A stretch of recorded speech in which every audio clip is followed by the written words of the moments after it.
हूँ आईजीएस, आपकी chemistry instructor. आज मैं आपसे शेयर करने वाली हूँ वो तमाम फॉर्मूलाज जो कि हमारे पास एमसीक्यूज में आ सकते हैं।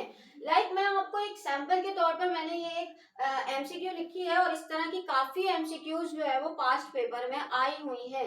अब ये जैसे इन्होंने कहा है, if the volume occupied by oxygen gas at STP is 44.8 decimetre cube. क्या हमारे पास इन्होंने क्या दे दिया है, वॉल्यूम दे दिया है और बताया, वो बोला है कि यार नंबर ऑफ मॉलिक्यूल बता दे कितने होंगे, ये ठीक है।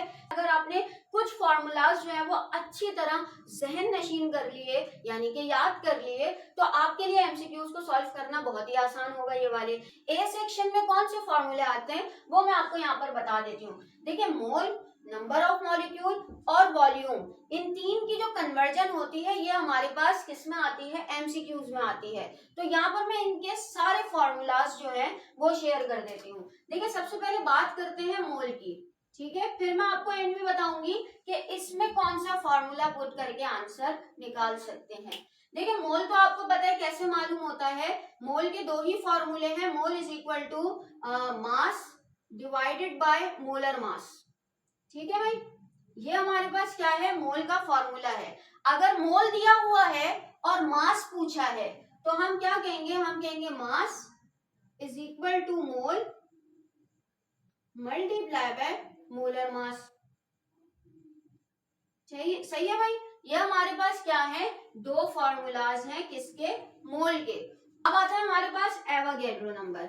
एवोगैड्रो नंबर किसे कहते हैं, नंबर ऑफ मॉलिक्यूल्स या नंबर ऑफ एटम्स, कुछ भी कह रहे हैं। अच्छा, इसके कितने, 3 से 4 फॉर्मूला होते हैं।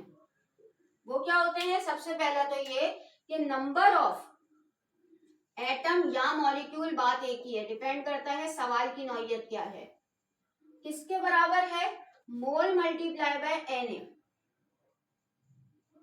भाई ये Na क्या है आपको पता होना चाहिए। Na एक वैल्यू है जो कि है 6.02 मल्टीप्लाई बाय 10 की पावर 23, ठीक है। कांस्टेंट वैल्यू है, आपको दी भी नहीं होगी, आपने खुद याद रखनी होगी, ठीक है भाई। ये तो तब है जब आपसे जो है वो क्या है, मोल दिया हुआ हो और नंबर ऑफ एटम पूछ लिए हो। मोल ही नहीं दिया हुआ, मास दिया हुआ है। अब क्या करेंगे, number of atom.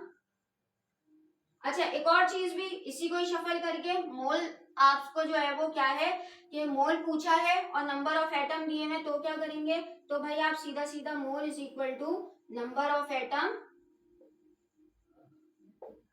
Divided by Na। ये कब है, जब आपको नंबर ऑफ एटम गिवन है और मोल आपसे पूछा है, ठीक है। अब मैं इसी फॉर्मूले से तीसरा फॉर्मूला भी जो है वो क्या करेंगे, हम बनाएंगे। वो क्या है, अगर आपको नंबर ऑफ एटम पूछा है, नंबर ऑफ एटम या नंबर ऑफ मॉलिक्यूल पूछा है, लेकिन मोल नहीं दिया, मास दिया हुआ है, तो मोल की बजाय मोल का फॉर्मूला लिख देंगे, मास divided by molar mass multiply bye, ऊपर ही लिख देते हैं मल्टीप्लाई बाय Na यानी कि एवोगैड्रो नंबर। इसी चीज को जो है वो क्या कर दिया, थोड़ा सा ओपन कर दिया। अच्छा, इसका चौथा फॉर्मूला भी है। वो चौथा फॉर्मूला क्या है हमारे पास, कि अगर आपको नंबर ऑफ एटम गिवन है और मास पूछ लिया है, यहाँ पर तो वॉल्यूम गिवन है और नंबर ऑफ एटम पूछ लिया है, नंबर ऑफ मॉलिक्यूल, तो ये तो थोड़ा हटके, तो कैसे करेंगे हम, मास इज इक्वल टू, अब क्या है, नंबर ऑफ एटम के पास हम लेकर आएंगे, मोलर मास को इधर लेकर जाएंगे, तो आपको पता है मल्टीप्लाई होगा मोलर मास, और ये जो हमारा Na है ये जब इधर जाएगा तो डिवाइड होगा, ठीक है भाई। ये वो फॉर्मूलाज हैं जो कि नंबर ऑफ मॉलिक्यूल से रिलेटेड है। अब हम आते हैं वॉल्यूम पर, यानी कि जो हमारे पास वॉल्यूम की कन्वर्जन होती है, ठीक है। और ये जो क्वेश्चन, ये जो बेसिकली एमसीक्यू ऊपर लिखी हुई है, वॉल्यूम से ही रिलेटेड है। तो अब हम यहाँ पर क्या करेंगे भाई, एक चीज आपने याद रख लेनी है कि वॉल्यूम मालूम करने का तरीका होता है, volume is equal to mole multiply by molar volume. बिल्कुल एवोगैड्रो की तरह है, जिस तरह एवोगैड्रो में Na की वैल्यू कांस्टेंट होती है भाई, इसी तरह हमारे पास किसकी वैल्यू कांस्टेंट होती है, मोलर वॉल्यूम की, और वो क्या होती है, वो होती है 22.4 डेसीमीटर क्यूब। ठीक है। अब अगर हमें फर्स्ट के तौर पर यहीं से मैं थोड़ा सा वो कर दूं कि मोल पूछा है, वॉल्यूम दिया हुआ है, तो आप क्या करेंगे, जैसे कि इस क्वेश्चन में मैं अभी बताती हूँ आगे कि हमें जो है वो मोल पूछा है, वॉल्यूम दिया हुआ है, तो यही चीज है, मोलर वॉल्यूम यहाँ जाके डिवाइड होगा, मोल अकेला हो जाएगा, mole is equal to volume divided by molar volume, जो कि हमारे पास क्या है 22.4। ठीक है भाई। अच्छा, एक इसी फॉर्मूले को और ज्यादा जो है वो हम क्या करें, इसको मॉडिफाई करें, तो वो क्या होगा कि हमें वॉल्यूम पूछा है, मास दिया हुआ है, तो मोल को खोल देंगे, ओपन करेंगे, ये पहला, ये एक तरीके से इसका दूसरा, ये तीसरा देखते हैं, volume is equal to mass divided by molar mass multiply by molar volume. मैंने क्या किया, मोल को ओपन कर दिया है। ठीक है, इसका चौथा फार्मूला भी देख लेते हैं भाई, फोर्थ, वो क्या है, मास पूछा है, वॉल्यूम दे दिया गया है, तो हम क्या करेंगे, इसी फॉर्मूले को शफल करेंगे। वो किस तरीके से करेंगे भाई, वॉल्यूम के साथ मोलर मास जाएगा, मल्टीप्लाई होगा, मोलर वॉल्यूम आएगा तो डिवाइड होगा, यानी कि मास हमारे पास अकेला रह जाएगा, ठीक है, और volume multiply by molar mass divided by molar volume. ठीक है भाई, इस तरीके से हम इसको कन्वर्जन करेंगे। अच्छा, अब मैं आपको बता दूं इस एमसीक्यू को आप किस तरीके से सॉल्व करेंगे। देखिए भाई, इस एमसीक्यू को सॉल्व करने के लिए आप क्या करेंगे, आप सबसे पहले मोल मालूम करेंगे। मोल कैसे, आपने वॉल्यूम रखा 44.8 और नीचे मोलर वॉल्यूम जो कि मैंने आपको बताया 22.4, 22.4 44.8, ये तो नॉर्मली आपको पता चल रहा है कि 22.4 से ये 2 से कट जाएगा, यानी मोल आ जाएंगे 2। अब मुझे क्या मालूम करना है, नंबर ऑफ एटम। मोल मुझे पता है 2 मोल्स हैं, ठीक है, नंबर ऑफ एटम 2 मोल्स हैं, 2 को मल्टीप्लाई करूंगी 6.02 से, तो मेरे पास 12.04 आंसर आ जाएगा। तो भाई इसका आंसर मेरे पास क्या होगा, सी होगा। इस तरह आप अपनी एमसीक्यूज को सॉल्व कर सकेंगे। इसके अलावा एमसीक्यू में मोलैरिटी की भी जो है वो हमारे पास क्या आ सकते हैं, न्यूमेरिकल्स, तो वो भी मैं यहाँ पर आपको बताने वाली हूँ। मोलैरिटी क्या होती है हमारे पास, मोलैरिटी होती है मोल वॉल्यूम, और वॉल्यूम भी किस में, डेसीमीटर क्यूब में।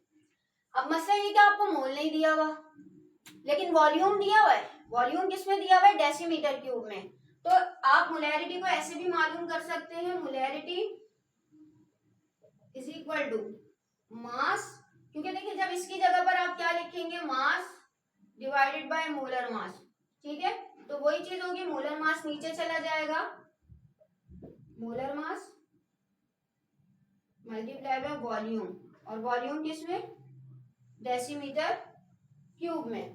ठीक है भाई, एक और चीज भी मोलैरिटी में क्या आती है कि अगर आपको मोल तो दिया हुआ है लेकिन वॉल्यूम डेसीमीटर क्यूब में नहीं दिया हुआ, तो आप क्या करेंगे भाई, सेंटीमीटर क्यूब में दिया हुआ है, 1000 से कन्वर्जन करेंगे ना उसकी, यानी कि इस फॉर्मूले में आप क्या करेंगे, वॉल्यूम को डिवाइड करेंगे भाई 1000 से, जबकि ये ऊपर मोल से भी हो रहा है, यानी कि हमारे पास मोल भी है, और ये जब हमारे पास जो है वो क्या होगा, मतलब इसको जब आप इधर मल्टीप्लाई करके लेकर आएंगे, 1000 ऊपर चला जाएगा, वॉल्यूम नीचे चला जाएगा सेंटीमीटर क्यूब का, तो यही चीज हो जाएगी, mole multiply by 1000 divided by volume in centimetre cube.